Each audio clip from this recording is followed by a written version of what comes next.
Hello everyone, welcome back for another video in this series. If you're new here, feel free to subscribe.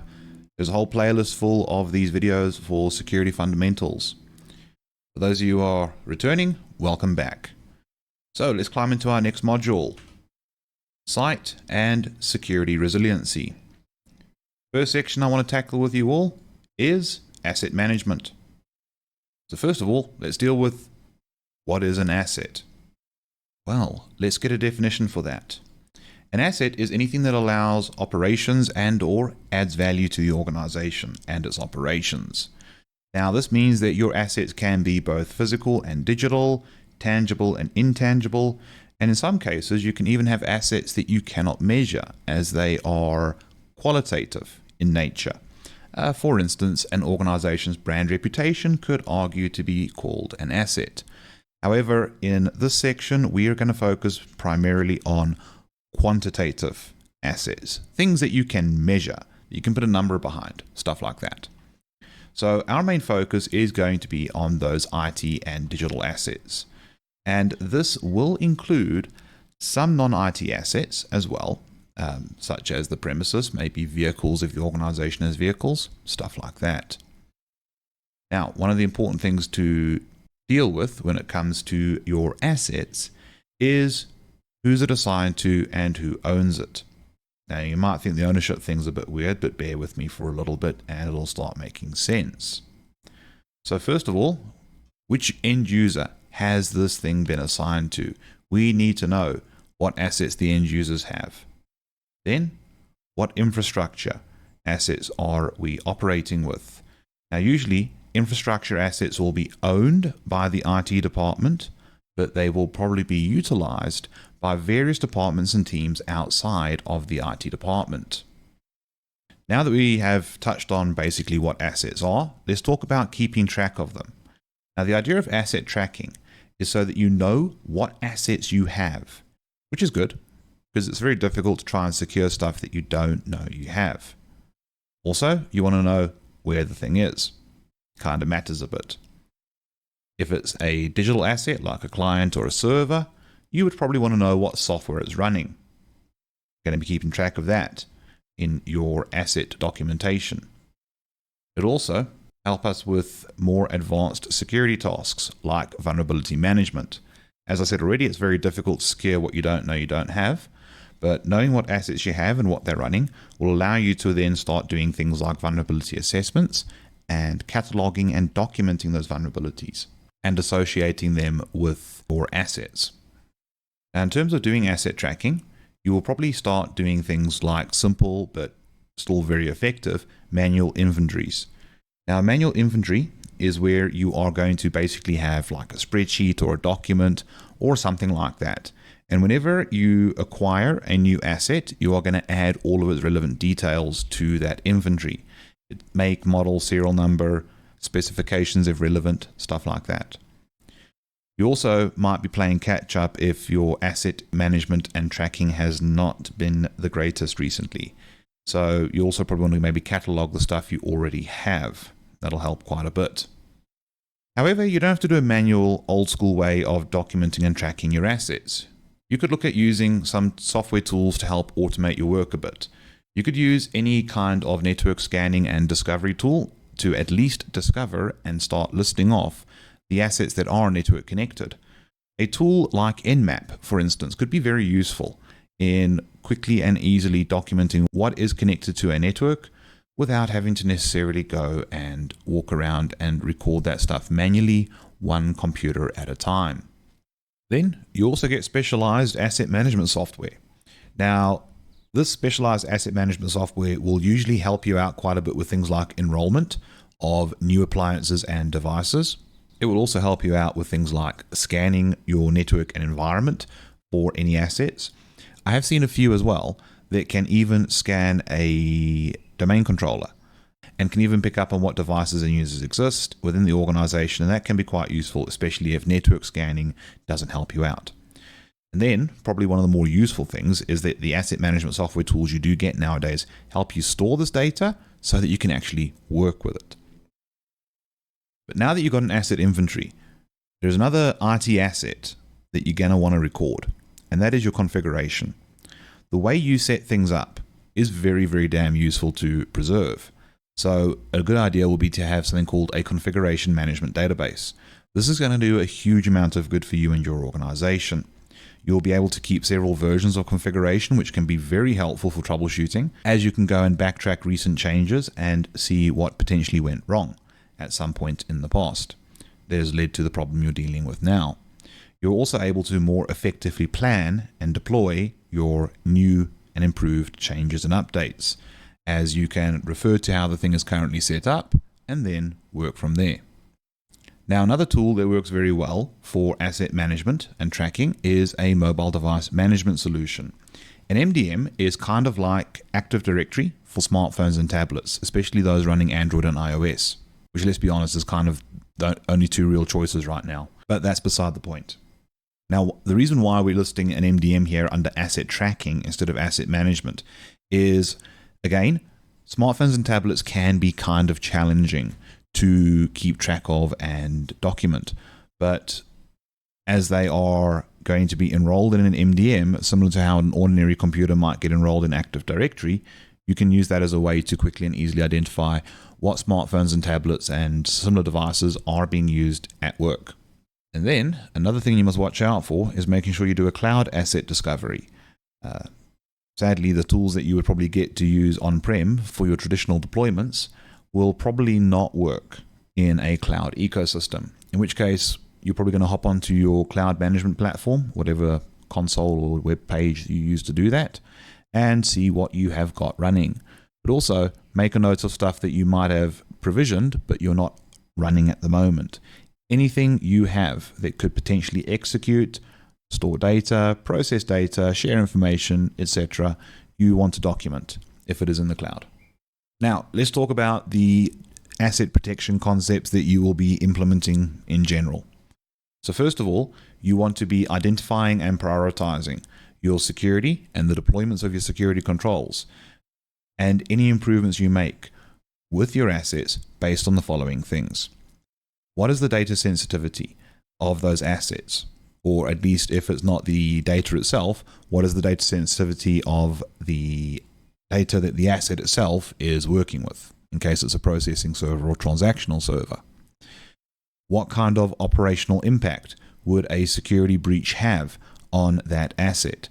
Those are our two big priorities when it comes to deciding what we need to deal with first in terms of asset protection.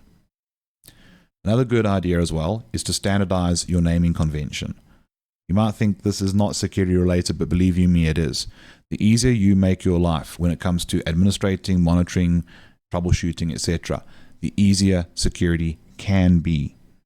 Now, one of the big advantages for a standardized naming convention is once you get used to your organization's naming conventions for your assets, it becomes very easy to predict what a asset you're not familiar with would be called.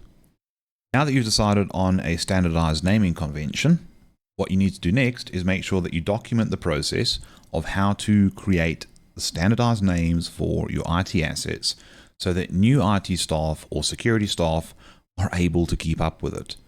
Also, you'd be amazed how many people who are already working in the workplace might not already know about the new naming convention. So documentation helps because then everybody can follow it. Then obviously we're going to also make sure we do our configuration management and tracking and keep our configuration management database as up to date as possible. One of the crucial things that we need to make sure is being done is that our asset inventory and our CMDB is being kept up to date continuously. One of the biggest shortcomings I have noticed in many an organization. Then we can start looking at implementing change control and change management processes. Both change control and change management are a little bit beyond the spectrum of this series, but there are courses and video series based on proper content for change control and change management. The closest we're going to get is touching on it a few times with regards to what we can add to it that will help improve our security implementations. Next up, let's talk about data backups. One of the most useful things we could ever do for cybersecurity. So, first of all, data backups are going to ensure availability and recoverability of your critical and important data. Kind of obvious. Now, usually a good place to start is the 3-2-1 backup rule. The 3-2-1 backup rule is very easy to remember because first of all it's 3-2-1, but it's 3 copies of data. You can include the production data that actually is being used in that count of 3 if you want to. Then the 2 is for 2 different kinds of storage media.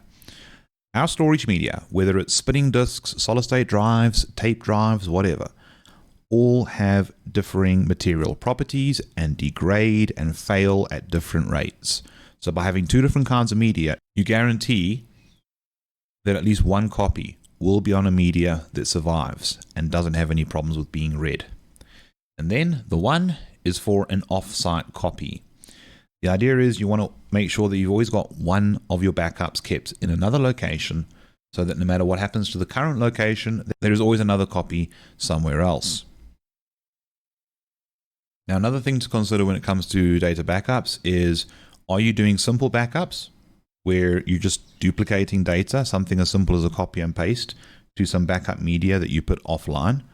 That can work in your personal capacity, maybe in a small business, but as an organization starts scaling up, you want to start looking at a proper enterprise data protection strategy with a sophisticated and elegant backup utility that's going to do a lot of the work for you.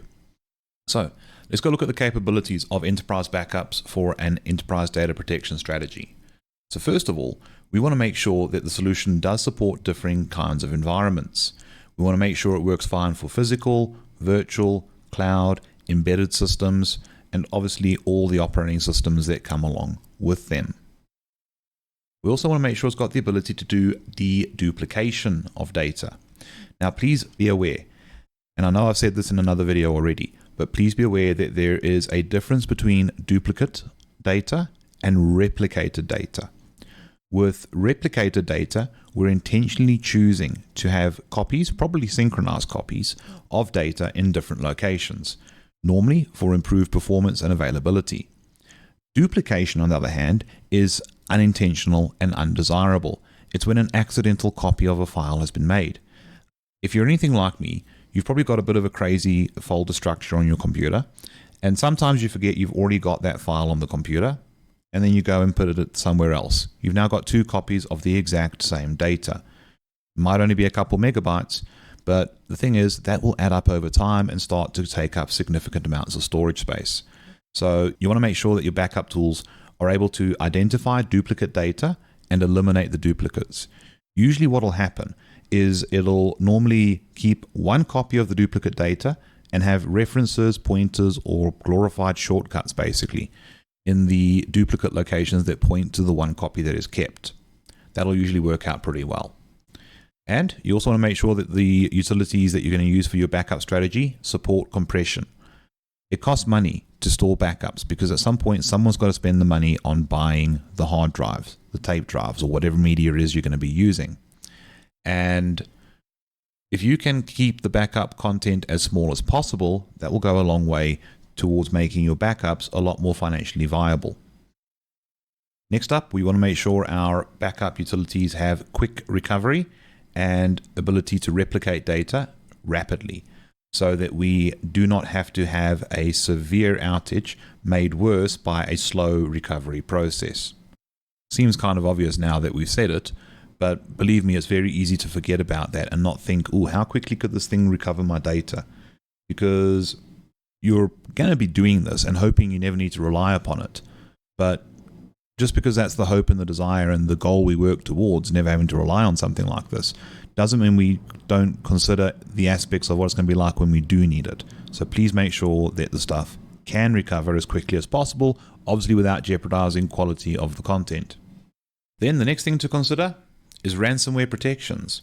You want to make sure that your backups have some capability to detect and prevent ransomware from being backed up and being re-triggered, because ransomware attacks are relying on you either not doing your backups, or the malware that is used to trigger the ransomware event is backed up, and then when you try and recover with that backup, all you're doing is going back to the state before the ransomware was triggered and all your data got locked up from you. So make sure you've got ransomware protections in place. Even if you do miss the ball there and ransomware is able to somehow get into your backups, remember you can probably purge the ransomware from your backups. So that is always an option if needs be. But it would be nicer to prevent it rather than to correct it. Then we also want to make sure that there are encryption controls in place.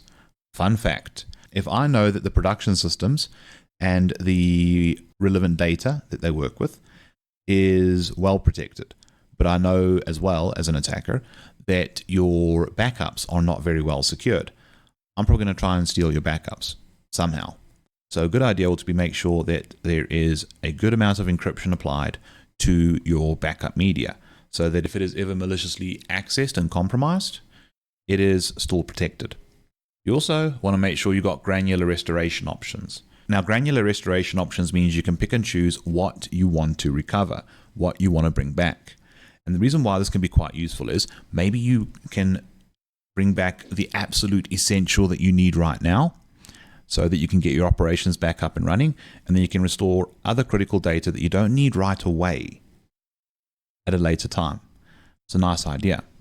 Also, you might realize, actually, we don't need that right now, or we don't need that at all. So why bother wasting time restoring something that's not necessary? And obviously, because during a disaster event, when you're trying to recover stuff, time is of the essence. So if you can get the stuff that you need today recovered now, you can always recover the stuff for tomorrow later on in the evening. You also want to make sure that you've got tools in your backup utility that helps you monitor, report, and generate alerts on various events that could impact and affect your backups and your backup security. And if you can, make sure that you can integrate this with your cloud and virtualization platforms. Now, I know I said supporting it, but integrating it would be even better, because then you can have your cloud platform, for instance, sending its backup to your enterprise backup utility rather than you running your utility on the instances in your cloud deployment. Moving along now to advanced data protection, let's talk about a couple of interesting things, like snapshots. So, snapshots play a vital role in data protection and recovery. What they do is they capture the state of a system at that specific point in time when the snapshot is created. You can imagine it to be like a photograph or a recording of what's going on with that thing at the time of the recording. So for instance, the data, the applications that are open, the system's running state, all of that can be recorded in a snapshot. And you get different kinds of snapshots that work at different levels and target different things. And let's work through those that you get. So first up, you get a VM snapshot. Now a VM snapshot, whether you're creating it with a hypervisor like from VMware or Microsoft's Hyper-V or anything like that, might go by a different name depending on the virtualization vendor. I've seen some refer to them as checkpoints and stuff like that. Now what's going to happen when you create a snapshot of a VM is it captures the running state, what's in RAM right now, what configuration settings are applied, and what the data states are for the virtual hard drive. And when you revert to that snapshot, you will revert to that exact same running state. Then you get your file system snapshots. File system snapshots only exist with certain file systems, like the Zettabyte filing system or the BTRFS filing system. And what they do is they capture the state of the file system and the data within the files at any given point when the snapshot is run. And this allows for quick and easy recovery of data that may have been accidentally deleted or erased or formatted or stuff like that. And can also allow you to restore previous versions of files that might not have been deleted, but you would like to undo changes that were done to them. But like I said, that is only available for certain file systems. So for instance, if you're rocking a Windows computer, to the best of my knowledge, NTFS has not got any capability for a file system snapshot on client versions of Windows at the moment. And I don't think Microsoft's going to be working on that anytime soon either. Then you get storage area network snapshots. Now, a storage area network snapshot will do block level snapshots of the storage media in a storage area network. Now, for those of you guys who are SAN experts, please be aware, I know they are called storage units. But for the average person who's not necessarily a SAN expert, think of it as a storage drive. And the SAN snapshot makes a snapshot of the data on the block at a binary level. And this can be quite useful, as it will allow you to catch an entire storage volume and allow for quick and rapid recovery of data sets, applications, or whatever it is that's being kept there. Now, if you balance off all of these types of snapshots, you can really enhance your data protection and recovery options, giving you better availability and quicker recovery under emergencies. However, there is one big word of warning I want to give you with snapshots, and that is they are not a replacement to backups. No technology we have created yet will replace a good old-fashioned backup. And one of the reasons why snapshots aren't a replacement to backups is their long-term stability. Over time, snapshots can become corrupted due to the difference in the state of the system at the time the snapshot was created and its current state right now. So there are limitations with how robust and reliable a snapshot can be for you. Next up, replication and journaling. As we said, replication is the intentional duplication of data to improve performance and availability by having extra copies of data nearer to the people using them. What's also helpful is those replications can be synchronized so that a change on item A affects item B that is a replica. So that's quite cool. Another option as well is to make sure that you are using file systems and data storage solutions that support journaling. With journaling, what you get here is the ability for the file system to record what it is doing. Before it conducts any sort of file operation, it goes and says, "Dear diary, I'm about to do the following thing." And then it goes and does that thing. Once it's done, it comes back and says, "I did that thing." And what happens is that allows better data recovery in the event that the system gets interrupted catastrophically while it's busy with a data operation. Now, what's quite nice is most modern filing systems do include some sort of journaling capability. However, not all journaling capabilities are equal. Some are bare essentials, whereas others are very robust and reliable for enterprise storage. Next thing we can look at as well is database mirroring. Essentially, it's like replicating a database. And the benefit of this is now you have two copies of the database, and one hopefully only being accessed, and the mirror just acting as an immediate replication. This works out quite nicely for us. And we could also look at doing the same for our storage area networks and our virtual machines when it comes to replication. Now, the replication also has another interesting benefit as well, and that is it can also help us with high availability, which we'll get onto soon.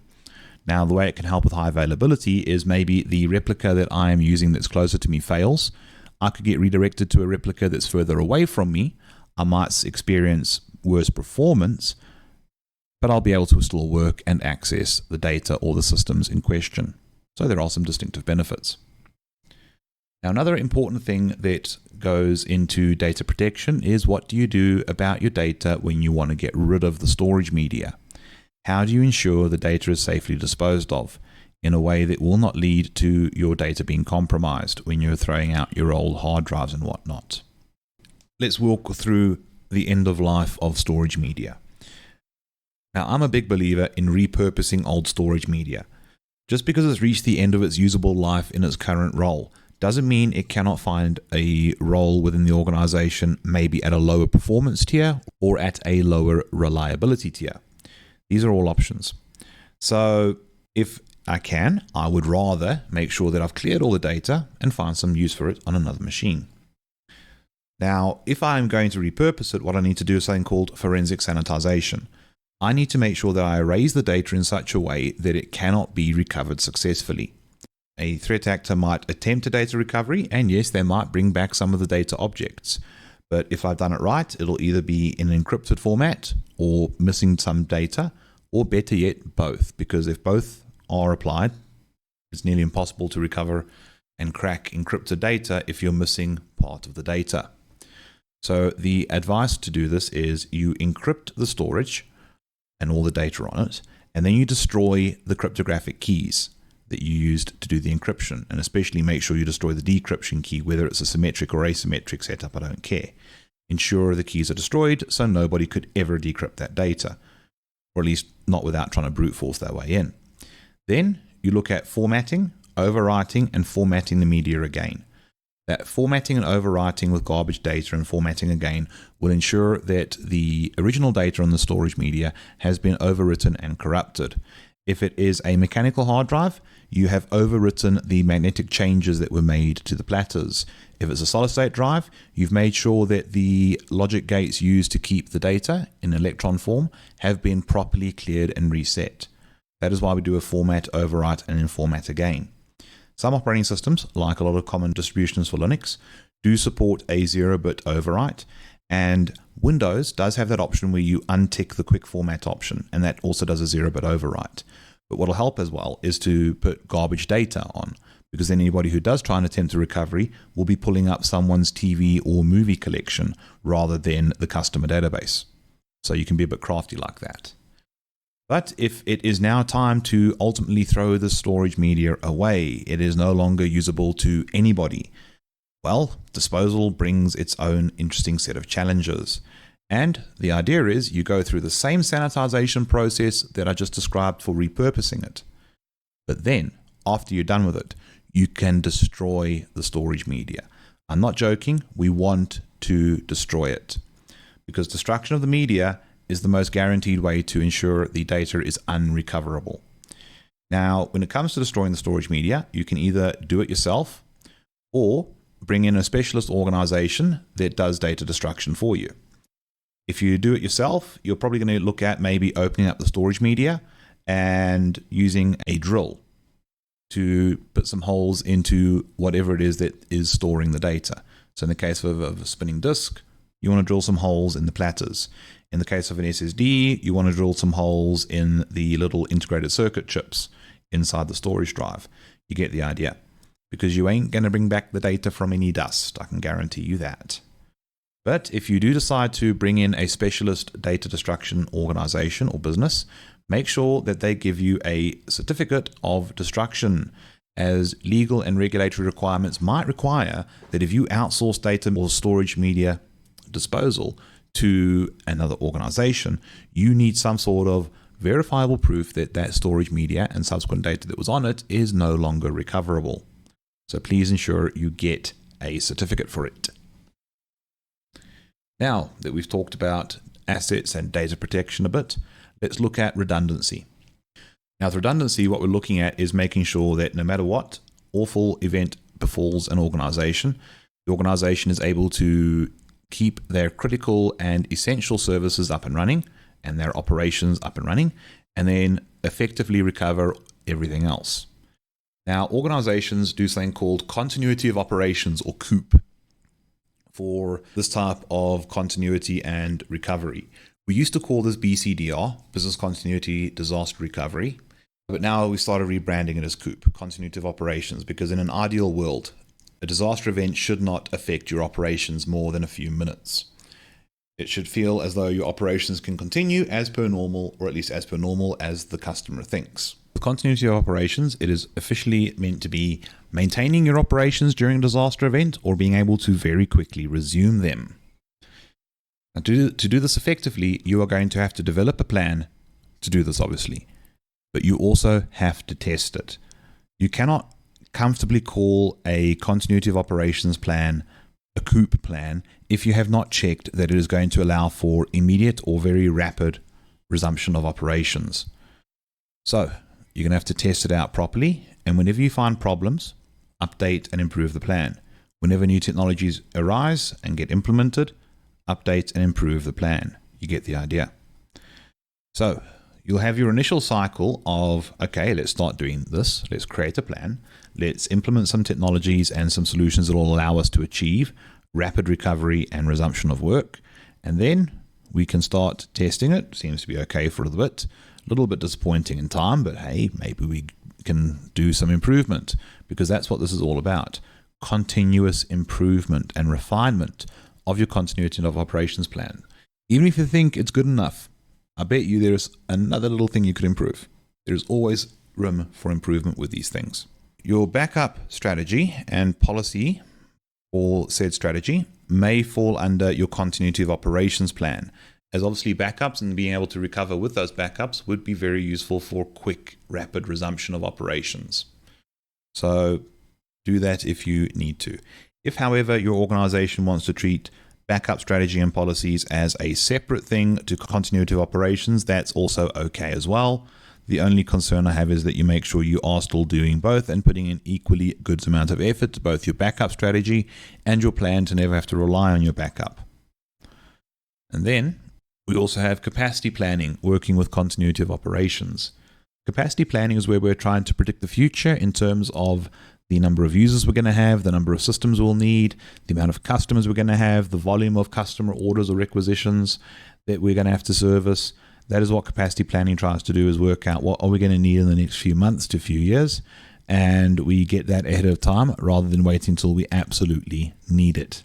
Another important thing to weigh up when it comes to capacity planning fitting in with continuity of operations is also to make sure that your restoration will be in line with your current capacity. If you have 100 servers, but your continuity of operations plan only accounts for 80 servers, you've got a 20 server shortfall. That is why we want to make sure capacity planning and continuity planning is kept in sync and as up to date as possible, as this is something you hope you never need to rely upon, and therefore you don't like to review it very often. But you do want to review it to make sure that your recovery plans will work well in terms of recovering the same amount of devices, services, etc. Now, with capacity planning, it's going to have some risks and challenges. So with capacity planning, we've got some challenges and risks like people. Human beings are unpredictable. Human beings are sometimes unfathomable, and human beings are sometimes irrational. So we have to deal with users that may not behave as per normal. A promising new hire might not stay around for as long as we thought they would. A loyal employee might suddenly turn around and become disloyal. We have a huge number of people risks to deal with. Now, what we can do to try and alleviate some of these is something called cross-training. Cross-training is where we expose people to other tasks and skill sets within the workplace so that they develop a complementary set of skills, so that if one person is not there for whatever reason, someone can step in, or someone's, you might need more than one person, can step in and fill the gap. Now, cross-training does come with its own set of challenges. First of which is not having enough cross-training. If you do not do any cross-training at all, and you have people in crucial, critical roles, and they are not able to fulfill those roles for whatever reason, you are now going to have an inability for that task to be performed, which will have an effect on any operations that person was a part of. But don't worry, there is such a thing as too much as well. So with too much cross-training, you're going to have people that can do everything but excel at nothing in particular, in which case it won't really matter who does what anymore. But at the same time, when you have people that don't excel at a particular task and you put them at a particular task, they're not going to be as capable as somebody who has had more time and focus developing a particular skill set. Then what about remote work plans? Does your organization have plans for the entire workforce to be able to work remotely and maintain operations as normally as possible? In recent years, we had a pandemic that accelerated a lot of organizations taking remote work plans seriously. The downside, though, is the current trend at the moment, and will probably persist for a while, is that this remote work policy is going to start disappearing, and people are going to have to start returning to the office. Now, I'm not going to venture into whether it's right or wrong and how you should feel about that, but what should not be lost is the lessons learnt during the global pandemic, when a lot of organizations had to figure out very quickly how to keep operations going despite not being able to use the workplace or the office. Then, what about alternative reporting structures? What if a key manager, supervisor, or somebody like that is unable to do their job for whatever reason, and the team below them needs that coordination? They need to be given direction. If that person is not around for that task, you're going to have a bit of a problem. Also, what if that key manager, supervisor, whatever, is involved in some sort of malicious activity? You also need to have a way to have an alternative reporting structure that will keep that person that's up to mischief out of the loop so that they can't suppress any information about their misdeeds. And then changes in workforce capacity. Your organization is going to have a mixture of permanent and non-permanent staff, whether it be interns, contract workers, seasonal workers, whatever. You are going to have a change in workforce capacity on a regular basis.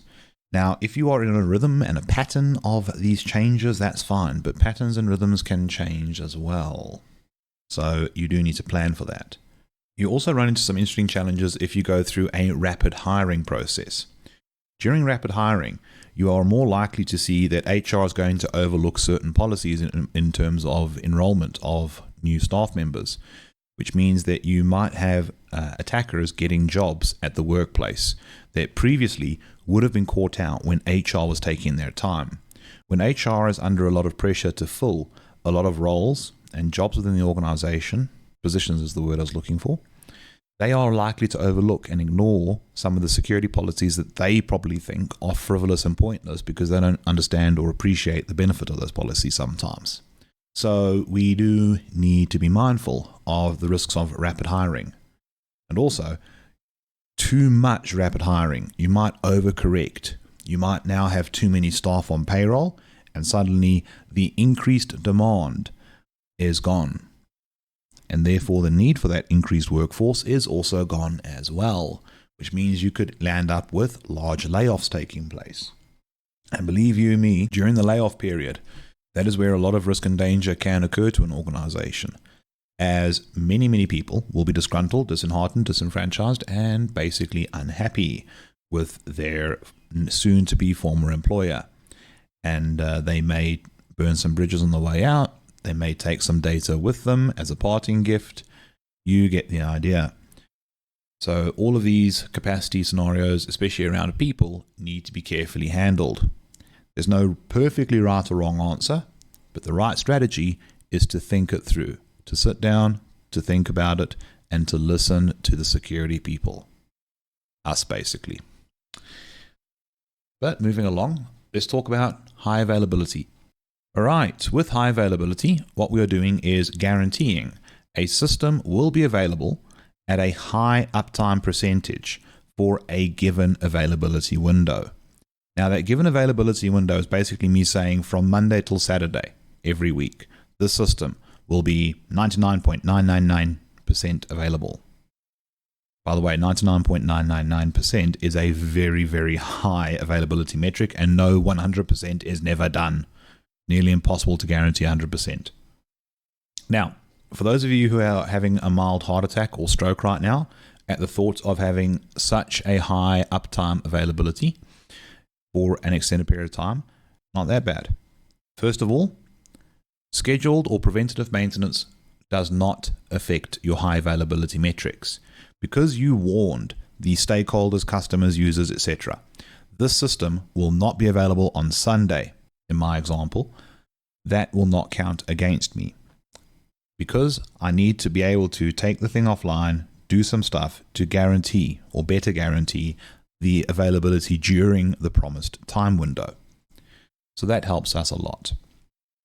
Now, usually when we're looking at high availability, our eyes are going to get straight away attracted to anything that mentions the term scalability and elasticity.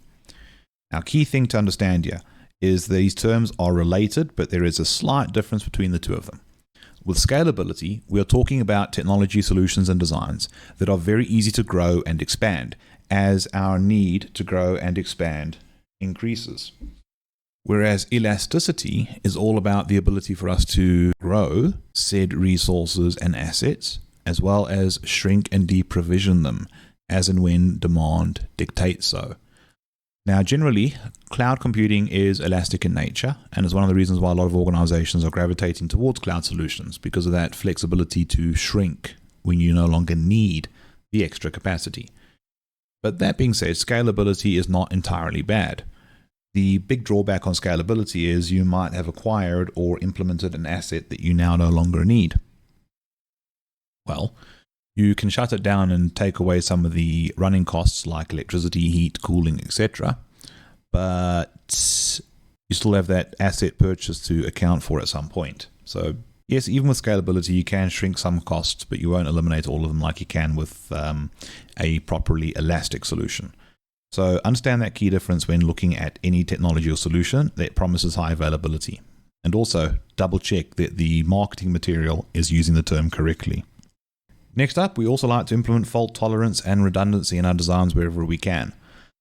Fault tolerance normally means an individual appliance or system is able to tolerate a fault and carry on working. We will touch on some things that can lead to a good fault tolerance level just now, as well as also doing redundant designs, where you normally rely on 2 or more systems to fulfill a particular task, so that if one of those systems becomes unavailable for whatever reason, the task can still be done by the surviving system, the redundant nodes basically. Some organizations take this a step further and do full-on site-level redundancy. Now with site-level redundancy, what you are doing is usually having an alternative location for a data center. Now the reason why we choose to make the redundant site for a data center and not the entire office staff is because it does cost a significant amount of money to have a secondary site and you're only using one at a time. So doing the data center is going to be the more useful thing, and then the office staff could be subject to a work from home plan or policy. Now with site level redundancy, you've got a couple levels of heat, so to speak. You've got what we call a hot site. A hot site is basically where you've got a perfect replica of your existing data center. You've got the premises sorted out, you've got all the equipment and the network infrastructure there, it's all set up, it's all configured, the data is there, the data is synchronized, you get the idea.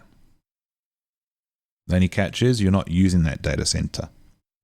You're keeping it unused but active and ready to go at a moment's notice in case your primary data center that you are using goes offline. Now hot sites are incredibly expensive to operate. So a lot of organizations tend to gravitate towards warm sites. So with a warm site, what you're usually doing is picking something in the middle of hot and cold. So let's do the cold site and step back to the warm site. With a cold site, you've got next to nothing sorted out. At most, you've probably just got the premises leased or purchased.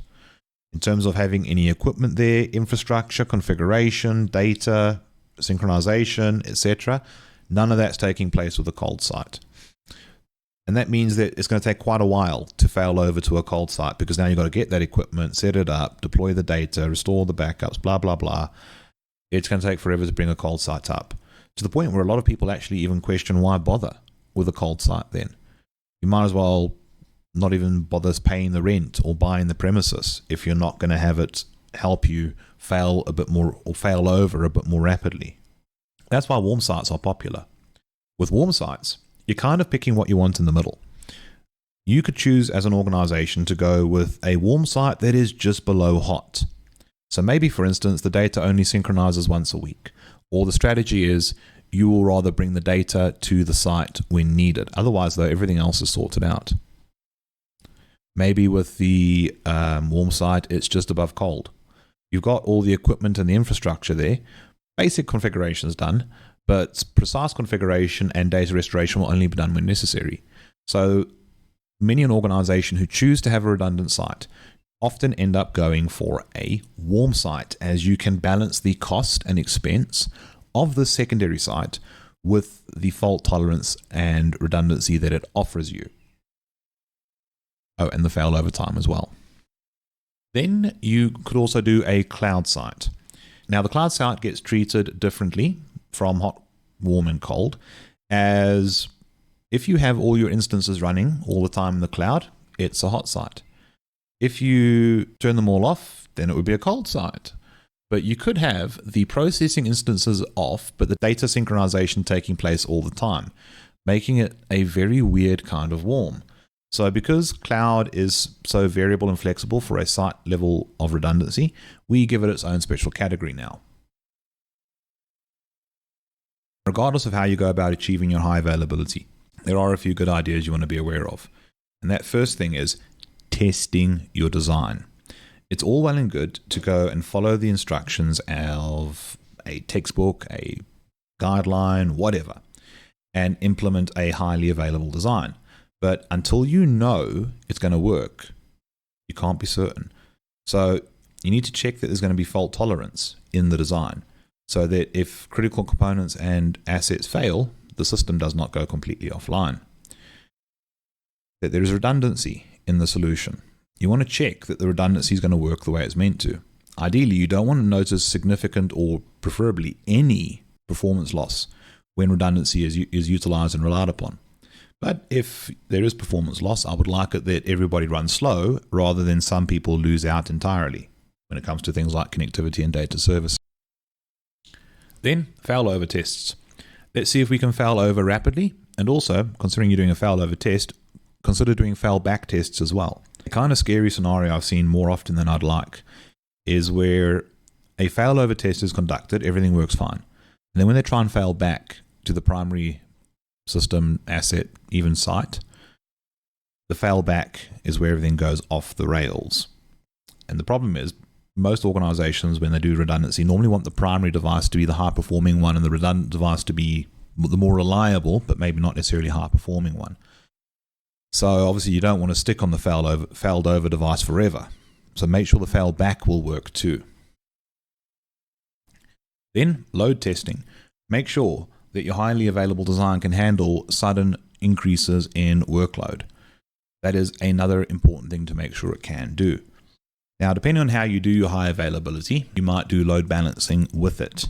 But load balancing is not an absolute requirement of high availability, and some would argue it's actually a dangerous idea because you're actually decreasing the availability by load balancing.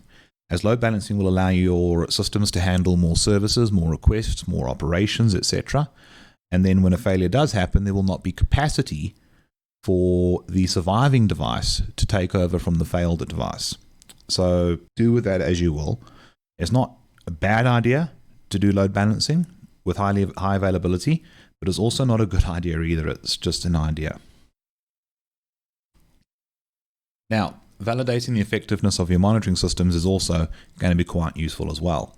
One of the things I always like to do when doing a highly available system is I make sure that the monitoring and alerting for my security and my performance is set up and working before any of the tests begin.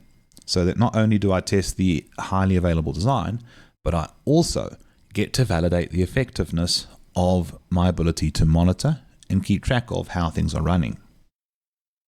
Now let's move along to clustering. With clustering, what we have are nodes that are going to process the same service and application requests with shared data. Basically, it's like load balancing. And what will happen is these nodes will share the workload. I might have 3 or 4 servers, for instance, and when 4 requests come in, a request can go to each of those 4 servers, giving the 4 clients making those requests the impression that there is an insanely fast server responding to them. Wait, how do we trick the clients into thinking there is one server? A virtual IP address is usually going to be shared and managed by the nodes in a cluster and presented to the clients to make them think they're only talking to one server. This is useful as it means that the client doesn't need to be cluster aware. Only the application on the servers needs to be cluster aware. Now, what's quite cool about your clusters is you can set them up in 2 very interesting modes of operation. You can do what's called an active-passive cluster, where between 2 nodes, for instance, one is working, the other one is not working, and will take over only when the working one fails. Please be aware though, you're not limited to 2 nodes. You can have more. The idea is there is always a passive system or systems to take over the workload. Now, this does give you better fault tolerance because obviously if you have a passive one ready to take over, when the active one fails, the clients probably won't notice a change in anything. They'll still get their request fulfilled. The performance will probably be the same. It'll be nice. However, somebody's got to pay for things. And this means that there is a bad return on investment or return on security investment if you have managed to convince the powers that be that this should be measured by ROSI. Just a quick clarification for you all. Return on investment is basically how long until the thing is paid for itself and is technically now making a profit or adding value. That is return on investment. With return on security investment, we're talking about how long until this security solution has protected enough value to justify its expense. Security investments never generate value. They never generate profit. They will, however, protect existing value, existing profit. So you do get a bad ROI because the passive node doesn't do anything useful until the active node fails. So it takes forever, if it will even ever, pay for itself. This is why active clusters are quite popular, because you still get a bit of fault tolerance. However, if the active clusters are loaded too heavily and one of the nodes fails, you're going to possibly have some clients lose connection if the remaining nodes are unable to take on the failed node's workload. So your fault tolerance might be bad. It all depends on how good you are at managing the distribution of work and the workloads. But you will get better return on investment and return on security investment. What could be a novel idea, and please note this is not in the exam, this is just me spitballing cool ideas. You could jump between the two setups, where for a while you run it as active-passive when you need that better fault tolerance, and then when you're in a period where the fault tolerance isn't so necessary, you can maybe run it active-active, or maybe you need that better performance, and you'll take the risk. You run it active-active to get some value from the redundant solution. So you're not married to one of those two choices forever. But that's not in the CompTIA Security Plus exam or the LPI Security Essentials exam. It's just an idea, though, that you could put out there. You never know, might get you somewhere. Now let's talk about power redundancy and power backup. This is one of the often overlooked things by many organizations, as many people around the world take electricity for granted and assume that it'll always be flowing out the plug. Here's the scary thing. A lot of power infrastructure is incredibly fragile. You'd be amazed how easy it can be to knock out power lines and send parts of a state or province or even a whole country into darkness for an extended period of time. So what we try to do is we try to use dual power supplies on critical infrastructure.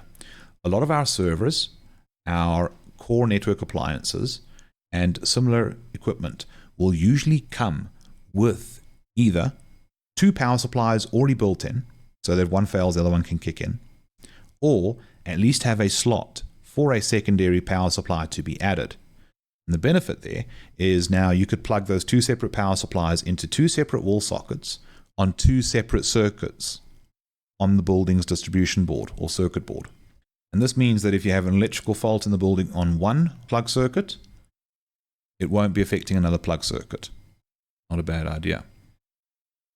What would be a bit better, though, would be in a server environment to look at using a PDU or power distribution unit. And what's quite cool about these PDUs is they are now getting network connected, they're getting a bit of local intelligence. It's actually really cool. And they can be very interesting as you can actually do some quite neat things with them. One of my personal favorites is you can fine-tune performance and optimization and electrical efficiency, and also you can turn them off just through a couple commands or a button push on a power controller, so that you can maybe do some maintenance or swap it out for a newer model. Lots of cool benefits there. But the one thing you definitely want to watch out for is having some battery backup.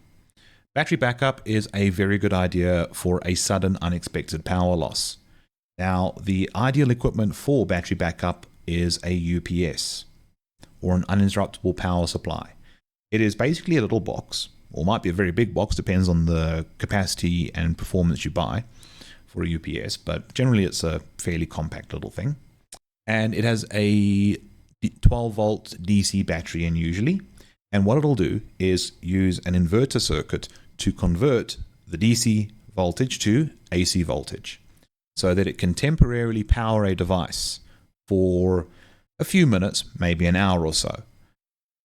The intention is, with a UPS, that it buys you enough time to either safely shut down that system, or enough time for you to start up a better, longer-term backup power solution, such as an inverter. Now, an inverter is functionally the same as a UPS. It's got a 12-volt battery in it, inverter circuit to convert the DC voltage to AC voltage, but the difference between a UPS and inverter is usually The UPS is not designed to run for many hours. It's only designed to run for a couple minutes, maybe an hour at the most. Whereas an inverter can run for several hours. Usually because it's got some chonking big batteries in. The other thing that differentiates the two is switching time. UPSs are able to switch from mains to battery fast enough that the computers plugged into it will not see that change take place, so they will not lose power. Inverters, however, take more than a few hundred milliseconds to do that switch, which means that your computers may potentially see the power go off and therefore turn off. And now you've got to go around and turn on your computers. Now, if you're thinking about a server that might be in the middle of a very important task, which would you rather have? The UPS that doesn't run for long, but guarantees the server will not suddenly lose power for a fraction of a second, causing it to turn off? Or would you rather have the inverter that could run it for ages, but you're running the risk that it might take too long for the inverter's battery circuit to kick in and start providing the power, meaning the server might shut down unexpectedly? Most organizations would probably favor the UPS for that immediate power redundancy and rely on the UPS to buy them enough time to maybe get a generator up and running. Now, when it comes to generators, best advice is to contact an electrician or an electrical engineer to help you figure out what the right solution will be. But one piece of advice I can give you is a diesel generator might be a good choice. They are generally a bit more reliable, and they also are more efficient than petrol generators. So if you ever do have to rely on a generator running to keep the power going, having a diesel guarantees that you will not have to worry so much about refilling it. And during an extended power outage, fuel availability might be another concern. So it's one of the reasons why I'm a big fan of diesel generators. But a key thing an organization must remember when it comes to a generator is it is a motor. But instead of turning wheels on a car or a truck or something like that, the generator is spinning, the generator's motor is spinning I want to say armature. Or it's an armature. Anyway, it's busy spinning something that will cause magnetic fluctuation, thus generating electricity. Now, because it's a motor, that means it needs to be maintained, just like the motor in your car or your truck or your motorcycle needs to be maintained. You need to change the oil, you need to change spark plugs if it's petrol, glow plugs if it's diesel, you need to clean the thing out once in a while, make sure that it's looked after, you get the idea. And another good idea as well is to do regular turnover runs. On a regular basis, you just turn it on, let it run for 10 or 15 minutes and turn it off. Yes, it technically is a waste of fuel. However, you are ensuring the engine doesn't seize up, you are making sure that fuel and oil don't stagnate and begin to separate, and you're also going to find out, ooh, there's a problem, it's not working. Let's call somebody to come fix it before you need it. Let's talk about diversity of your defense in depth. Now, we've already spoken about defense in depth recently in this series, but quick recap, the idea is that you layer your security, you layer your controls, you make sure that there are many things in between you and the thing that could potentially go wrong. That is the idea of defense in depth. But we also want to make sure there is some diversity in it, that we're not using the same solution for everything. So what we want to do is make sure we've got some platform diversity. Have a mixture of virtual machines, cloud, and physical on-prem. It messes with the attacker because they can't always tell what you're dealing with. Same with the operating systems. Don't use Windows for everything. Don't use Linux for everything. Don't use Mac OS for everything. Change it up. That way, if there's a malware infestation messing with Windows, at least the systems running Linux and Mac OS, they're fine. Then, have different cloud providers. In the previous videos, we have spoken about the risk of having one cloud provider lock you in. Use different cloud providers for different things. Play to the strengths of the cloud provider and the costing of the cloud provider. That way, you also avoid getting locked in, and you've always got the ability to move to a different provider when needed. Trust me, you want to do this. Same with your appliance vendors as well. Don't get all of your routers or your switches or your servers from the same vendor. The client computers, oof, I'll let you decide there, because you do end up as an organization getting quite a lot of client computers like laptops. And there might be a benefit to having a large volume of laptops from the same supplier or vendor. But for your appliances like servers and routers and firewalls and stuff like that, mix it up a bit. You'll get some pros and cons. And if you're crafty, you can play those pros and cons to your advantage with individual products and vendors. But the reason why we want this diversity is because we're going to get some interesting improvements. We're going to have better business resiliency, as we are not going to be reliant on a specific technology from a specific vendor operating in a particular way. If a vendor goes out of business or decides to discontinue a particular thing that we're relying upon, our organization is not going to be crippled. We're going to be able to handle the issue. We're also going to be forcing the industry to keep innovating. When industry competitors, whether it be a hardware vendor or a cloud service provider, knows that they don't have the corner marketed, we could easily go to their competitor. They are going to innovate more. They're going to come up with newer, better solutions. And for their existing solutions, they're going to find ways to deliver them more cost effectively and offer it to us at a lower price. And that innovation in the industry is beneficial to us. But it will only happen if we make sure we don't get in bed with just one vendor. It also helps improve the competition. Then flexibility. We will be more flexible in our system design and our security design, because to get appliances, products and services to work from varying vendors, we usually have to favor good standardized technology and good standardized services and configurations. And that forces us into a situation where we can adjust and adapt more easily. I have seen organizations that have put all their money into one networking vendor. Now, they're having a hell of a time trying to move away from that vendor, because they've got to move away from vendor proprietary services and protocols to open standard protocols before they can even think of adopting the better product. So it's going to give you better flexibility. It also helps with the risk management as well, because there might be a vendor-specific vulnerability that you are unaware of. And if you have all of your equipment of a particular kind from the same vendor, all of that equipment might have that vulnerability. Whereas if you've mixed it up, you might be a bit more secure. Well, not necessarily a bit more secure, but at the very least, not every one of your appliances in that category can get compromised the same way, which helps decrease your risk. It'll also improve your compliance as well, because it's going to force you to work in a particular way that is more likely to be regulatorily compliant. And I might as well just say it outright. You minimize on vendor lock-in risk, which is always a grand idea. Now, another cool thing we can look at doing is to deceive the attacker. Yes, you've heard me right. We're going to start playing some games now. But be careful. If we play stupid games, you're going to win some stupid prizes. So we've got to make sure we play this game smart. All right, so what are we going to do to deceive the attacker? Well, we could do a honeypot. A honeypot is a single system decoy. It's a fake computer, server, whatever, that is set up to look like a real machine, a real system, whatever. And the goal of it is the attacker comes along, they see this honeypot, and we should have set it up in such a way that it'll convince them it's a real machine, it's a real device.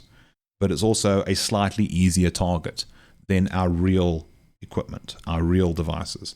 And attackers are human beings, and if they believe both options are genuine and one looks slightly easier than the other, they're going to go for the easier one first. And the idea is, when they go into the honeypot, it's also acting as what we call a canary, where it alerts us to that attacker's unauthorized access and gives us a much earlier warning. We get a better chance at gathering some data about what the attacker is doing, so that we can investigate and find out what they're up to before they have a chance to cover their tracks. However, attackers are getting crafty.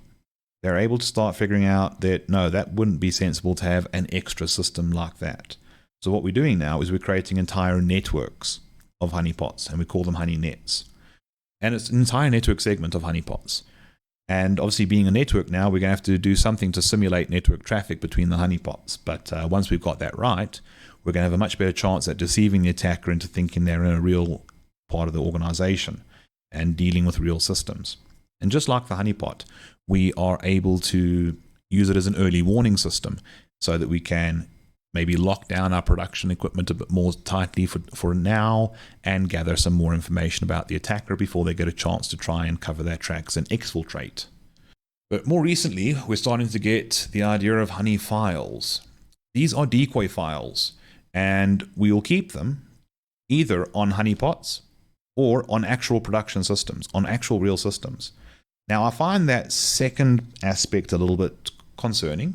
I'm not going to dismiss it outright, but there is a danger because we are keeping decoy files on real production systems. Now, I get the idea. It makes it harder for the attacker to tell whether this is a real system or a honeypot. But they'll find the honey files first if we lay them out right. And access to the honey files is the canary that lets us know, hey, something's going on here. But I do find it a bit risky to do it on a real system. I would rather create some genuine looking data and put it on a honeypot. In other words, I'd rather have my honey files in a honeypot or a honeynet, but I can see the benefits. However, I would make sure if I'm going to do the honey files on a production system, that I've done a lot to make sure that production system is quite secure. Then another interesting new introduction to the category of attacker deception is fake telemetry data. This is decoy monitoring data. A popular tactic for the last few years, from an attacker's perspective, has been to compromise your alerting and monitoring solution so that they can learn about how your network performs and how it behaves. And that knowledge and insight they gain can be very, very useful. So we set up fake telemetry data to be transmitted so that they get the wrong information about how our network works. Now, the reason why this can help us is because the attackers are usually hoping that this telemetry data, or at least the genuine telemetry data, will help them evade detection more easily. But because we've given them false insights into how to be stealthy, they're probably going to come in and make one hell of a metaphorical noise when they're busy screwing around in the network. So that's pretty cool. Now, the whole goal of attacker deception is to keep them busy with fake systems, to give us an early warning and give us an opportunity to gather information about the attack before they can start deleting that information. The point of this is not for us to hack their hacker back. Okay? You do not hack them back. First of all, you're now playing their game. And I don't know who's more experienced at that particular game, but personally, I'm not going to risk it. Secondly, it is not considered self-defense to hack a hacker back. Self-defense only applies when it's yours or somebody else's life at risk. A hacker messing with your most important database does not put your actual life at risk. It might put your professional life at risk, but not your actual life. Okay, so how does it work then? Well, legally, hacker hacked you first. That was a cybercrime. Cool. You decide to hack them back and try and claim self-defense. It won't work, first of all. You cannot claim self-defense. So what happens is, you hacking them back is also a separate cyber crime. And it will not be treated as, oh, he started it. Because let's be honest, if any of you have kids, he started it. You know how that goes down. It doesn't matter who started it, right? So please take my advice. Don't hack the hacker back. I know it sounds funny. I know it would be actually kind of beautifully ironic to hack the hacker back and show them and teach them a lesson. But don't get me wrong. It appeals to my sense of humor, but it's too risky. And when your organization is involved, because you might be working there, it's not a risk you should take. Still be funny though. All right, now let's talk about testing strategies, because we've spoken a lot about plans and ideas and configurations and ways to minimize on disaster taking us out of operations and how we can recover. So we need to test these things. Let's talk about a couple testing strategies that we could look at using. First of which is a tabletop exercise. With a tabletop exercise, you and the rest of the security or response team gather around a table and talk your way through a scenario. I'm not joking. You sit around a table and you talk your way through a scenario. You might want to invite some key stakeholders into the exercise so that they can partake and add value and insight and provide commentary as well. It'd be very, very useful. Now, I'll be the first to admit that a tabletop exercise will lack realism because some things will be taken for granted. You are going to have knowledge that you probably would not have knowledge about the incident in the real world when you're doing a tabletop exercise. But where tabletop exercises fall short in realism, they make up for in how quickly and risk-free they can be conducted. So you can work through many a scenario in a relatively short amount of time, and there is little risk other than somebody getting backache from sitting in a bad chair for too long. In which case, stand up and move a little bit. It's good for your body and health. But if you need to do a more realistic test, and you do need to at some point do a more realistic test, you could look at a simulation.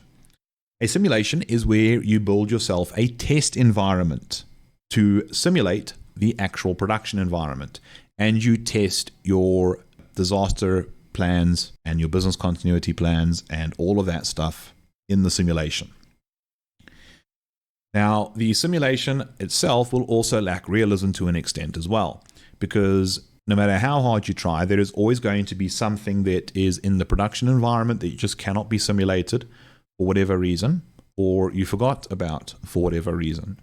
Simulations will always lack some aspect of the production environment, maybe many aspects even. But what simulations do help us with is they help us practice the task. They help us work through the plan in a practical manner and help us identify any major shortcomings in that. So that's awesome. But again, we need to get more tests done. We need to be as confident as possible that when the rubber hits the road, our stuff's going to work. So a walkthrough is the next step.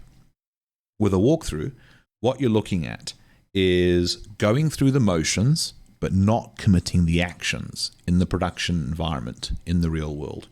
So for instance, if the plan involves me traveling to the offsite location and bringing the offsite back up here, what I would do is I'd say, okay, cool, let me pick the worst time of the day, worst day of the week to drive to that offsite location.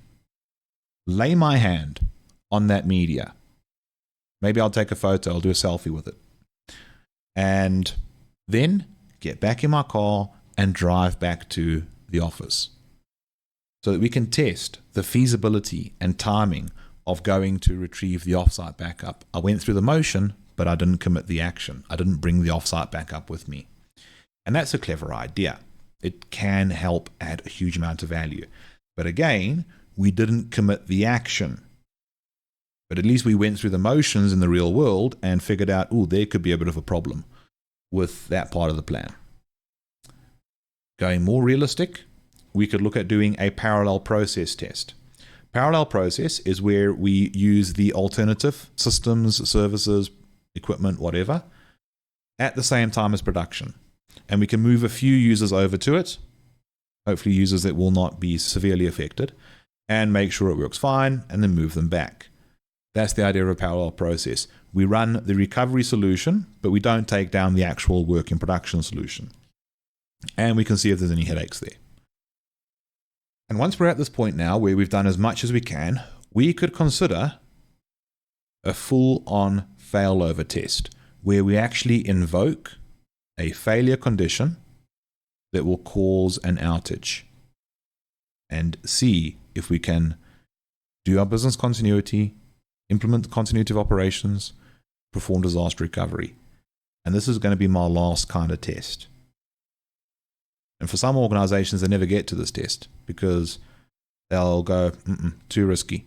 What if it doesn't work? And I get that fear, I really do. But at the same time, it's only a matter of time before some sort of disaster happens and you need to implement your plans. So do you want to find out when you implement your plan that it's not going to work, or would you rather do it on your own calendar, on your own schedule? I know if I had to choose between the two, I would want to see if it works on my own schedule, not when the universe decides. Still, it's going to be very scary to do.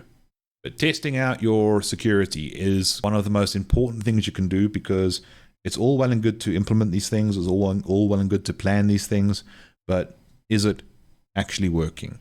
Will the plan benefit us? Will it actually happen? We need to check these things. But now that we've spoken about testing all of these cool things we've looked at in this section, we can now move on to the physical security section. Now, with physical security, this matters because we are talking about site security, the premises. And believe you me, physical security matters with cybersecurity, because given the chance, an external attacker would rather be on your premises than coming in over the internet, because it is easier to get around your security defenses like your firewall and whatnot. Now, the problem a lot of organizations have is that physical security and cybersecurity are handled by two different departments. The physical security, or the normal security guards, and the cybersecurity or IT security team. Now, I've got no problem with that being two separate departments. My problem is when those departments are not working together. They need to work together, because at the end of the day, our computers and our data and our processing exists somewhere in the physical world. It might just not be at my premises, but it does exist somewhere in the world. And in fairness, because it's nice when life gives us two-way streets, physical security tools are relying more and more on IT systems. We're getting intelligent locks, better building access control, blah, blah, blah. So it's a two-way street. Physical security relies on IT, and IT relies on physical security. So the two security teams need to work together, not against each other. So let's talk about site planning. Now, when I'm talking about site planning, despite the graphic I chose here, we're not worrying about building the site, but how you choose to lay out the workplace. The clever idea will be to try and keep your more critical areas of your organization, like maybe your data center or your security operations center, as central in the building as you can get it. Now, the reason why you want it to be as central in the building as possible is you're going to have guests visiting the premises at some point, and they're going to have to enter the building. Cool. That area where they just enter, that should be a low security zone, because guests are going to be there. But as you start getting closer to the critical stuff, it should be a more and more strict security zoning to make it harder for a guest or somebody impersonating a guest to get into that part of the building they need to be in, to compromise your infrastructure and servers. So keep the stuff as central in the building as you can. Then mix up the barricades that you use and the lock types that you use. The reason why we say vary the barricades and the lock types is because you want it to be more intensive the deeper you go into the building. So like the front door could be a very simple 4 or 5 pin mechanical lock with a key. That's perfectly fine. But as you get into like maybe the data center, maybe you should have a double door system with RFID and facial recognition and an attack shock. I'm joking about the attack shock. But if any of you guys do know where to get an attack shock, please let me know, because I would really like one. Anyway, it helps to have that more strict security and more difficult to bypass locks and barricades the deeper you go in the building.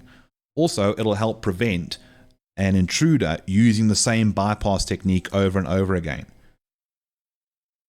because the intruder might not be able to know what type of barricades or locks are used inside the building until they get in it, in which case it's too late for them now to figure out how to bypass a more sophisticated locking solution.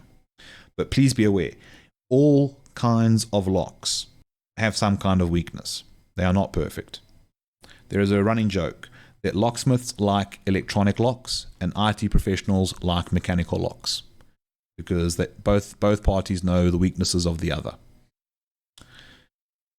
Then your perimeter fencing. If you are on a building that actually has a open ground around it, make sure your perimeter fencing is well maintained, sufficient, and able to direct people to use appropriate gateways. Now, I know people can climb and hop over fences and dig under fences and stuff like that. I know it's doable. But the point is, why would you climb a fence, jump over a fence, or climb under a fence somehow? If you are meant to be there. If you are meant to be there, you would probably use the more convenient method of walking comfortably through a gateway or driving comfortably through a gate. Not getting into the premises like a burglar, because let's be honest, only burglars break in like burglars. Normal people don't break in like burglars. Also, make sure there are bollards. For those of you who aren't sure, what the hell's a bollard? It's anything that you can put around the building that will prevent a vehicle being driven up to the building. Because it is not unheard of for criminals to crash into a building, breaking down the walls and all that stuff, hop out, grab what they want, and hop in a getaway vehicle. And if that building happens to be your server room, that could be quite dangerous. So make sure there are things that can stop a vehicle driving up to the building. Whether you go for heavy duty bollards that could stop a truck or something like that, it's entirely up to you. But even if it doesn't stop a truck, as long as it prevents the truck from being able to cause enough impact to damage the perimeter wall of the building, I am okay. Either way though, it is something you want to have. Another good thing you want to make sure you have going on your premises is good lighting, especially for entryways into the building, and also in the place where the staff will be parking, or if any of your staff catch public transport, where the staff will be waiting for public transport. The reason why we want good lighting is it is going to discourage physical intruders, because anybody who is physically trying to break in doesn't want to be caught, and to avoid being caught, they do not want to be seen, they do not want to be heard. Good lighting makes sure that they will be seen. Add to that as well, it makes people in a more natural state of mind. So if I'm in a parking lot and there's good lighting, I'm in a normal state of mind. And anything funny and suspicious puts me on edge, and I notice it more. But if there's bad lighting in some undercover parking on the basement of a building, I'm a little bit on edge already just because of the lighting. And that's going to make it harder for me to notice something that should be putting me on edge. So it helps a lot. Also, the lighting will help with surveillance, because yes, your cameras often do have infrared and night vision capabilities, but they'll probably give you better quality images if there is a separate, more natural looking light source. As to get the infrared and night vision working effectively to see what the hell's going on in the dark, the camera usually has to drop the image quality to an extent. Now, cameras are improving, don't get me wrong. I mean, they've come a long way, and they're doing really well recently with the ability to have crystal clear images in the dark. But it'll still be better if you could have some natural lighting sources as well. And cameras help us because they allow us to have a small number of people keeping an eye on a very large amount of places. And another clever idea as well is to use a drone with a camera. Now, the reason why this is considered a clever idea, when somebody is busy casing out the place, figuring out where the cameras are, where the blind spots are, stuff like that, they're looking for fixed cameras. And even though criminals know drones exist, they can't plan for the drone. As long as we don't have too regular a schedule with when it gets used and how it gets used and where it flies around and stuff like that. It can work wonders, you'd be amazed. And then guard patrols. The guards regularly go around the premises, just going around, making sure everything is in order. And again, a regular patrol pattern is a good idea just to make sure that it's being done, but also mix it up, because intruders will try and learn patterns to see if there's a way for them to slip in between patrols. So make sure that you're not too predictable with that type of stuff. Now let's talk about locks and physical access control. So physical locks, your traditional keys, which move the little pins up and down in a cylinder and allow you to rotate the lock and thus open the door, they're great as long as you get a good lock. And please be aware, anybody who says their lock is unpickable, that is not a good lock. Any lock can be picked. The only question is skill set, and after the skill set, time. A good lock doesn't tell you it's unpickable. A good lock will tell you how long it takes. And a locksmith, a professional lock picker, whatever, to bypass that lock. That's what it's there for. And lockpicking, although easy to do, is incredibly difficult to master. It takes time and practice. So your average criminals, and even your average cyber criminals, are not going to put a huge amount of time and effort into it. So investigate and understand what makes for a good physical lock, and then get that sorted out. Or get yourself a trusted locksmith to help you out. Then when you're looking at electronic locks, they're great as well. Whether they are using biometrics, whether it's a keypad, whether you have to just scan an access card, great option. But a few things to think about though with electronic locks. How does it handle failure? If you fail to authenticate, what does it do? If power fails, what happens? If there's an emergency, how can you disengage it in the event of emergency? Stuff like that is worth thinking about. And again, like I mentioned just now, neither are perfect.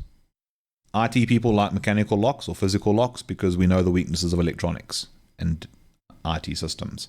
And locksmiths like electronic locks because they know the weaknesses of mechanical locks. So what should we learn here? That they are not an absolute guarantee. Nothing in security, whether it be cyber or physical, is absolute. Then we can look at using access control vestibules. These used to be referred to as man traps, but the new name now is access control vestibule. And that could be anything like a double door system where you've got to step into a little glass cubicle, let the first door close before the next one opens. It could be a turnstile or gateway like what you see there. It could be any number of things that restricts one person at a time to pass through. And these systems, whether it be double door, turnstiles, or anything similar to that, are usually used when you want to make sure that the person entering that particular building or part of the building is meant to be there and is not tailgating their way through behind somebody who does have access. I would use this maybe for the staff entrance. I would maybe use a double door system for access to the data center. Stuff like that would be a very good idea. And what we're going to do is we must make sure that our access control for doors and locks and stuff like that is balanced with safety. It's all well and good to focus on how it makes the place more secure, but you mustn't implement security at the cost of human life and health. You should be able to emergency evacuate the building when necessary. If any of these lock systems are electrically powered, they should have battery backup. If battery backup fails or the battery runs out, the doors should fail safe, which means they actually unlock so that people can escape the building if needs be. If they were to fail secure, they would remain locked and then people might die. So yeah, balance safety and security here, please. And also have staff-only areas and ensure that visible identification of staff is required in those areas. Whether it be wearing your lanyard with your access card or having a badge on at all times, staff-only areas should require people moving around that space to be able to visibly prove they are meant to be there. And there should be a challenge policy at the workplace, so that if you see somebody in a staff-only area, don't care who they are. You are allowed to challenge them and make them prove who they are, even if they are the damn CEO and you are the new hire. You should be allowed to stop the CEO and say, whoa, whoa, whoa, who are you? I don't see any identity on you. Now, in case you're worrying, you're going to get fired.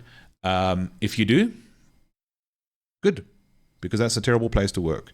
Because any halfway decent CEO would know that having a challenge policy is important, and nobody is above the policy, not even the guy at the top of the organization's pyramid. Now, to help out with locks and all of that, we want to have some cameras and security guards here. They're going to do a lot of good for us as well. So first up, our cameras are going to make it a lot easier for security guards to keep an eye on things and also to document any physical intrusion or any physical misdeeds that might take place if we record with the cameras, which we should do.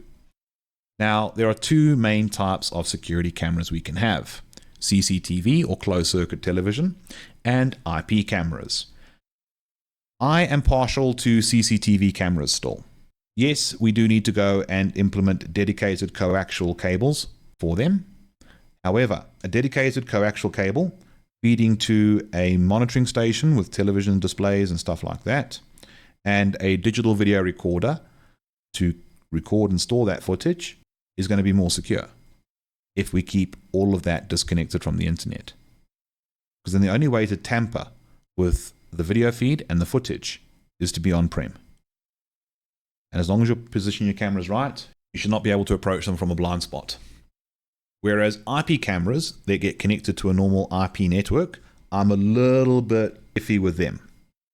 The reason why I'm not so mad about them is that stereotypical thing you see in TV shows and movies where the hacker loops the security camera footage. That is very doable with an IP camera because it's got to be networked. You could air gap that network to achieve something similar to CCTV, but I still like the more traditional CCTV in this case. Sometimes the older options might be better, but you exercise your own judgment and choose what you think would be more appropriate for yourself and your workplace. What you do want to look at, though, regardless of how the camera feed works, is the camera's capabilities. What is its ability to operate in low light conditions? And what's the quality like in the low light conditions as well? Because attackers do take advantage of that, knowing that quite a lot of cameras are going to be the cheaper options and will have worse quality images in low light situations. Also, what kind of resolution is available? This is a challenging one because from a security standpoint, having a high resolution camera would be ideal because you'll get a better, more detailed picture. However, if you want to record that footage, high resolution footage requires more storage capacity. So now you're going to have to make sure that the DVR that you want to store the thing in has a decent amount of disk space to keep the footage. Also, audio takes up space as well. So if you've got security cameras that do audio and you want high resolution, but you also want to try and optimize your storage space, maybe turn the audio off and that'll give you a little bit more space. Not a lot, but you know what? If you're after storage capacity, yeah, every bit helps. Then, does the camera have a PTZ capability? Pan, tilt, and zoom. Pan, tilt, and zoom are super helpful as it allows us to remotely control where the camera is looking, left and right, up and down, and also to zoom in. And hopefully zoom in with optical zoom where you'll get a better quality image once zoomed in. Or at least have the same level of quality once zoomed in. This is useful as it means that any intruder who has gone and looked at the cameras and thinks they're in a blind spot might suddenly find themselves very, very surprised. Also, it's one of the reasons why you sometimes see a lot of the security cameras nowadays are normally in these little plastic domes, which are hard to see into because then you can't see whether it's pan, tilting, and zooming or not. Then, does it have lens and sensor protection?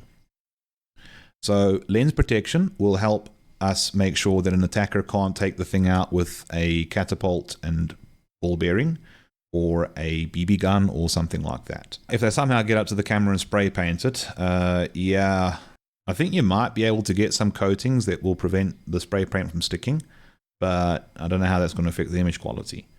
What you also want to make sure you have as well is sensor protection, especially for laser pointers and ultraviolet light, because most of these cameras, whether they're CCTV or IP cameras, they're still a digital camera.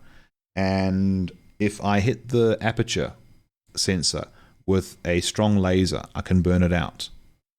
So make sure that there is a filter or protection for that on the lens to protect the sensor. Again, cameras are not bulletproof. Okay, some of them are, but they're not indestructible. And they're not impossible to circumvent. There's always a way around them. But what we can definitely do is make sure that common tactics won't work on it. Remember that we've got the option to have drones with cameras, which can be very cool because you can have the thing fly around. Or, here's a neat idea, you could have the drone go somewhere, position it, and then turn off the propellers or the engines or whatever it is that moves the thing, and just let it sit there. And any intruder who has done a recon casing the joint, whatever it is beforehand, is going to get a nasty shock because now there's a new camera watching them. But cameras on their own, are only going to allow us to have more eyes, or at least more view of the premises, and be able to record what's going on. Cameras can't react. Neither can drones yet, and I'm personally happy that drones can't react on their own yet. We need some human beings to come along, some security guards, to enforce the physical security, to react to what is seen by the cameras. So we want to have some security guards here. Now, the problem with security guards is they are human beings. Human beings are fallible, and human beings are corruptible. No exception. Everyone makes mistakes, and everyone has a price.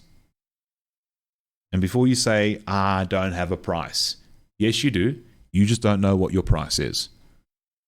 Don't worry, I don't know either. But I can guarantee you there are people out there that will want to find out and probably will somehow find a way to find out what your price is.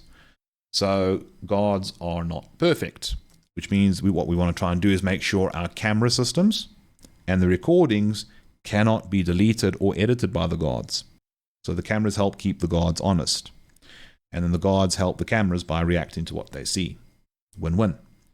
Another option that I've seen many organizations do is internal security guards and perimeter security guards, where you have a separate set of security staff. Internal security guards will work inside the building and will often be employed directly by the business or organization, and their vested interest is directly with that organization. Whereas the perimeter guards might be a security company, or it might be the landlord's security guards. And ideally, they are employed by a different entity. And the point of this is the internal guards are watching the perimeter guards to make sure they don't take advantage of their position. And the perimeter guards are keeping their eye on the internal guards to make sure they don't take advantage of their position. The guards guard the other guards. It's not a bad idea. Although if I'm being perfectly honest, it does feel a bit horrible though to make other people guard each other. But it's the way of the world nowadays, I'm afraid.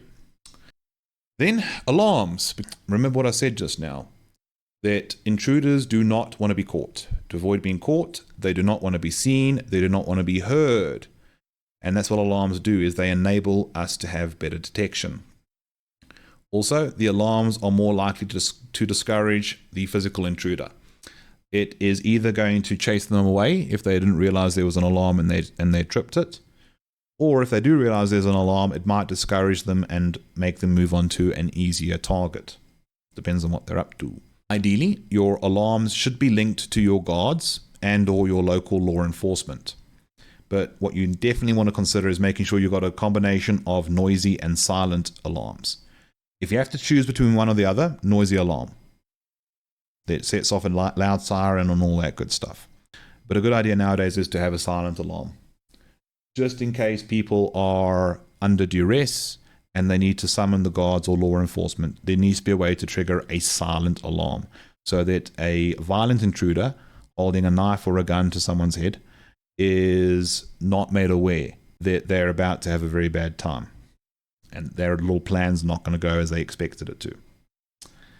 But nonetheless, let's talk about how the alarm sensors can work. So the most common and obvious kind of alarm sensor is a circuit-based sensor, where a circuit is either made or broken, and that is what sets off the alarm. So for instance, magnetic sensors or wires touching could be the normal state, separate them, and it triggers the alarm to go off, assuming the alarm is in an armed state. Another technique, and also very popular, is motion-based. A very popular motion-based method of detection is infrared.